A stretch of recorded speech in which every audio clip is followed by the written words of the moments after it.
ഇടുക്കി നെടുങ്കണ്ടം കൈലാസപ്പാറയിൽ വൻ കയ്യേറ്റം. ഏക്കർ കണക്കിന് ഭൂമി സ്വകാര്യ വ്യക്തികൾ വേലി കെട്ടിത്തിരിച്ചു. പാറ, പുറംപോക്കും പുൽമേടുകളും പൂർണ്ണമായും കൈവശപ്പെടുത്തിയാണ് വിവിധ നിർമ്മാണ പ്രവൃത്തികൾ നടക്കുന്നത്. മുൻപ് NCC പരിശീലന കേന്ദ്രം മേഖലയിൽ പ്രഖ്യാപിച്ചിരുന്നെങ്കിലും പട്ടയ വിഷയങ്ങളെ തുടർന്ന് പദ്ധതി ഉപേക്ഷിക്കുകയായിരുന്നു. നെടുങ്കണ്ടം കൈലാസപ്പാറയിലെ ഒബ്സർവേറ്ററി മലനിരകളിലാണ് വൻതോതിൽ കയ്യേറ്റം നടക്കുന്നത്. മലമുകളിലൂടെയുള്ള പാതയുടെ ഇരുവശങ്ങളിലും വേലികെട്ടി സ്വകാര്യ ഭൂമി എന്ന ബോർഡ് സ്ഥാപിച്ചിരിക്കുകയാണ്.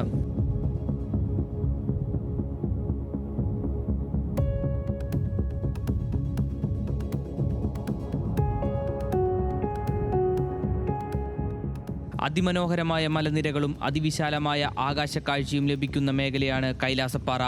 ഇവിടെയാണ് സ്വകാര്യ വ്യക്തി ഭൂമി കൈവശപ്പെടുത്തിയിരിക്കുന്നത്. വിനോദസഞ്ചാര മേഖലയുടെ സാധ്യതകൾ കണക്കിലെടുത്താണ് കയ്യേറ്റം. അമൃത കൈലാസ് വെൽനസ് വില്ലേജ് എന്ന പേരിലുള്ള ബോർഡുകളും കയ്യേറ്റ ഭൂമിയിൽ സ്ഥാപിച്ചിട്ടുണ്ട്.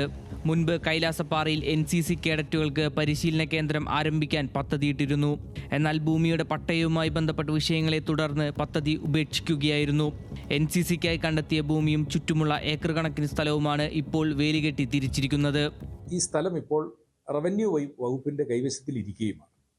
ഇവിടെ ആർക്കെങ്കിലും പട്ടയം കൊടുത്തതായിട്ട് നമുക്ക് ആർക്കും അറിവില്ല. പട്ടയം ഉണ്ടെങ്കിൽ തന്നെയും വളരെ ചുരുങ്ങിയ അളവിൽ മാത്രമാണ്.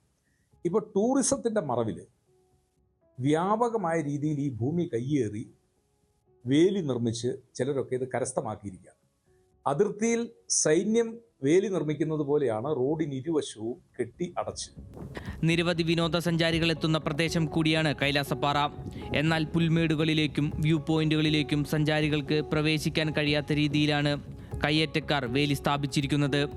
ചക്രമുടി മലനിരകളിൽ ഉണ്ടായതിന് സമാനമായ കയ്യേറ്റമാണ് കൈലാസപ്പാറയിലേതും.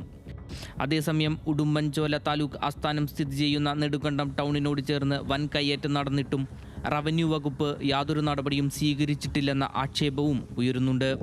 ന്യൂസ് മലയാളം, ഇടുക്കി.